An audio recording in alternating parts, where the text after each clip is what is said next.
Frog and Toad are friends. Spring.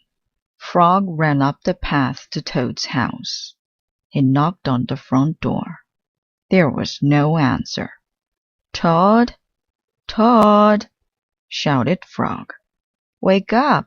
It is spring." "Blah!" said a voice from inside the house. "Toad, Toad," cried Frog. "The sun is shining. The snow is melting. Wake up." "I am not here," said the voice. Frog walked into the house. It was dark. All the shutters were closed. "Toad, where are you?" called Frog. "Go away," said the voice from a corner of the room. Toad was lying in bed.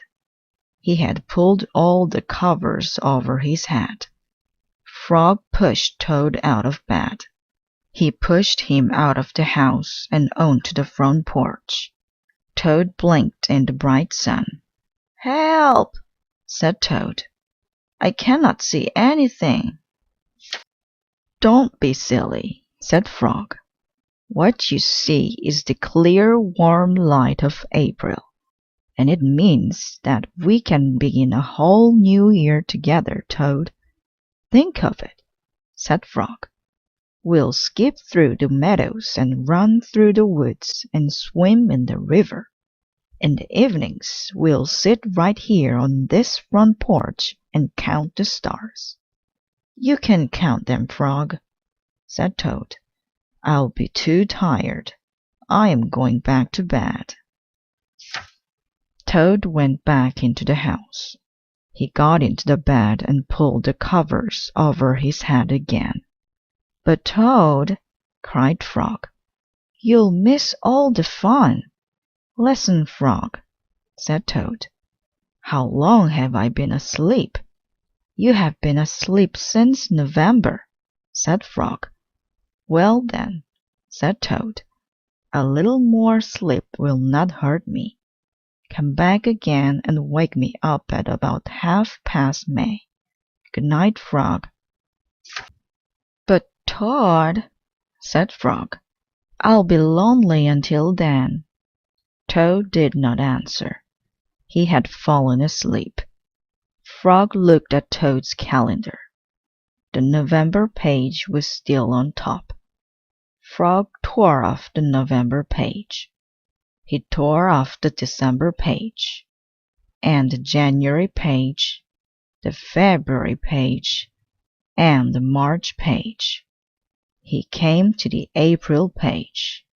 Frog tore off the April page too. Then Frog ran back to Toad's bed. "Toad, Toad, wake up! It is May now." "What?" said Toad. "Can it be May so soon?"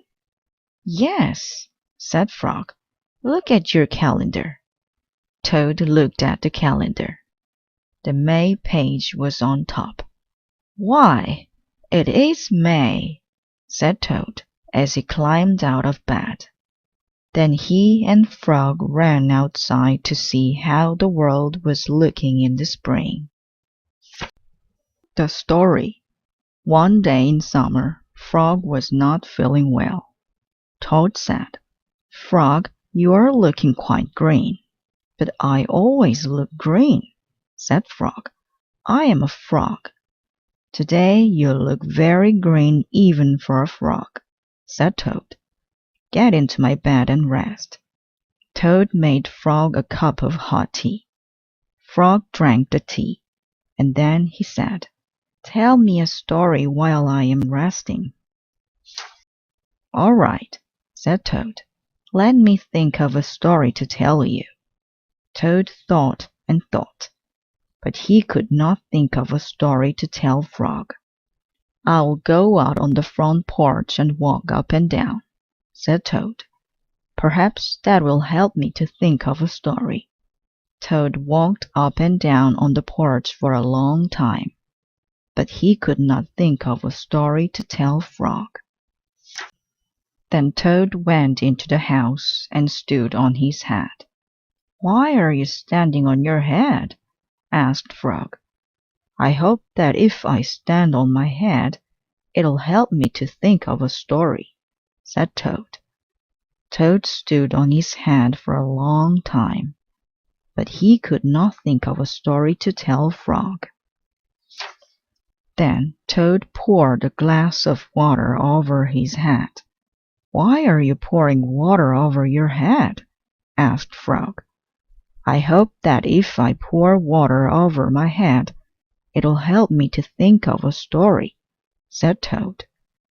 Toad poured many glasses of water over his head, but he could not think of a story to tell Frog. Then Toad began to bang his head against the wall. Why are you banging your head against the wall? Asked Frog. I hope that if I bang my head against the wall hard enough, it'll help me to think of a story, said Toad. I'm feeling much better now, Toad, said Frog. I do not think I need a story any more. Then you get out of bed and let me get into it, said Toad, because now I feel terrible. Frog said, Would you like me to tell you a story, Toad? Yes, said Toad, if you know one. Once upon a time, said Frog, there were two good friends, a frog and a toad. The frog was not feeling well. He asked his friend the toad to tell him a story. The toad could not think of a story. He walked up and down on the porch, but he could not think of a story. He stood on his head, but he could not think of a story. He poured water over his head, but he could not think of a story. He banged his head against the wall, but he could not think of a story. Then the toad did not feel so well, and the frog was feeling better. So the toad went to bed, and the frog got up and told him a story. The end. How was that, Toad? Said Frog. But Toad did not answer. He had fallen asleep. A lost button. Toad and Frog went for a long walk. They walked across a large meadow. They walked in the woods. They walked along the river. At last they went back home to Toad's house. Oh, drat, said Toad. Not only do my feet hurt, but I have lost one of the buttons on my jacket. Don't worry, said Frog. We'll go back to all the places where we walked. We'll soon find your button. They walked back to the large meadow. They began to look for the button in the tall grass. Here is your button, cried Frog. That is not my button, said Toad. That button is black. My button was white. Toad put the black button in his pocket. A sparrow flew down. Excuse me, said the sparrow. Did you lose a button? I found one. That is not my button, said Toad. That button has 2 holes. My button had 4 holes. Toad put the button with 2 holes in his pocket. They went back to the woods and looked on the dark paths. Here is your button, said Frog. That is not my button, cried Toad. That button is small. My button was big. Toad put the small button in his pocket. A raccoon came out from behind a tree. I heard that you're looking for a button, he said. Here is one that I just found. That is not my button, wailed Toad. That button is square. My button was round. Toad put the square button in his pocket. Frog and Toad went back to the river. They looked for the button in the mud. Here is your button, said Frog. "That is not my button," shouted Toad. "That button is thin. My button was thick." Toad put the thin button in his pocket. He was very angry. He jumped up and down and screamed, "The whole world is covered with buttons, and not one of them is mine." Toad ran home and slammed the door. There, on the floor, he saw his white, four-holed, big, round, thick button. "Oh," said Toad, "it was here all the time. What a lot of trouble I have made for Frog." Toad took all the buttons out of his pocket. He took his sewing box down from the shelf.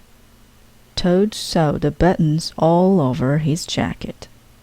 The next day, Toad gave his jacket to Frog. Frog thought that it was beautiful. He put it on and jumped for joy. None of the buttons fell off. Toad had sewed them on very well. A swim. Toad and Frog went down to the river.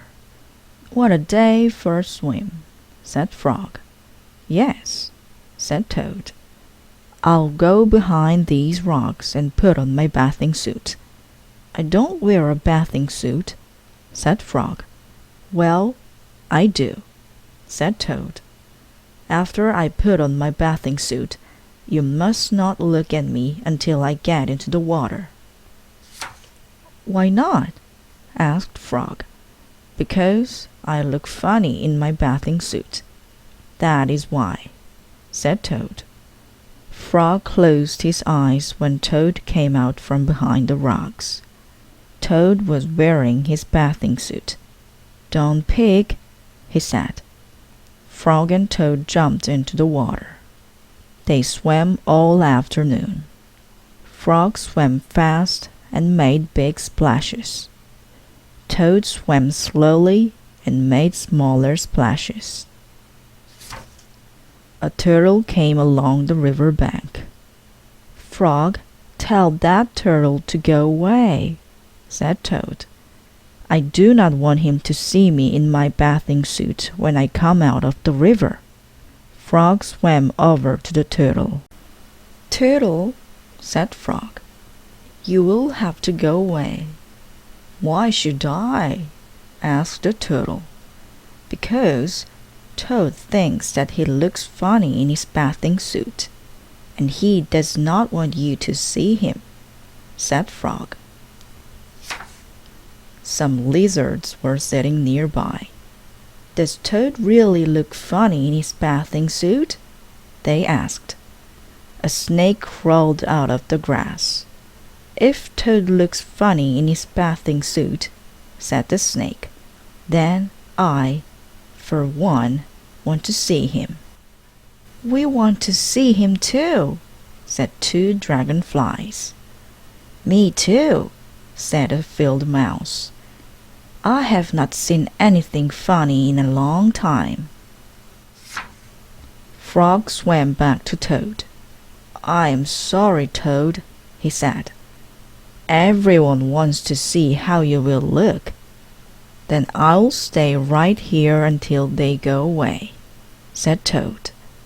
The turtle and the lizards and the snake and the dragonflies and the field mouse all sat on the river bank. They waited for Toad to come out of the water. "Please," cried Frog, "please go away." But no one went away. Toad was getting colder and colder. He was beginning to shiver and sneeze. "I'll have to come out of the water," said Toad. "I am catching a cold." Toad climbed out of the river. The water dripped out of his bathing suit and down onto his feet. The turtle laughed. The lizards laughed. The snake laughed. The field mouse laughed. and Turtle laughed. "What are you looking at, Frog?" said Toad. "I am laughing at you, Toad," said Frog, "because you do look funny in your bathing suit." "Of course I do," said Toad. Then he picked up his clothes and went home. The letter. Toad was sitting on his front porch. Frog came along and said, "What is the matter, Toad? You're looking sad." "Yes," said Toad. "This is my sad time of day. It is the time when I wait for the mail to come. It always makes me very unhappy." "Why is that?" asked Frog. "Because I never get any mail," said Toad.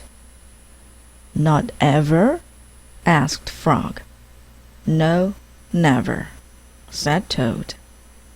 "No one has ever sent me a letter. Every day my mailbox is empty. That is why waiting for the mail is a sad time for me." Frog and Toad sat on the porch, feeling sad together. Then Frog said, "I have to go home now, Toad. There is something that I must do." Frog hurried home. He found a pencil and a piece of paper. He wrote on the paper. He put the paper in an envelope. On the envelope he wrote, "A letter for Toad." Frog ran out of his house. He saw a snail that he knew. "Snail," said Frog, "please take this letter to Toad's house and put it in his mailbox." "Sure," said the snail, "right away." Then Frog ran back to Toad's house. Toad was in bed, taking a nap. "Toad," said Frog, "I think you should get up and wait for the mail some more." "No," said Toad, "I am tired of waiting for the mail." Frog looked out of the window at Toad's mailbox. The snail was not there yet. "Toad," said Frog, "you never know when someone may send you a letter." "No, no," said Toad, "I do not think anyone will ever send me a letter."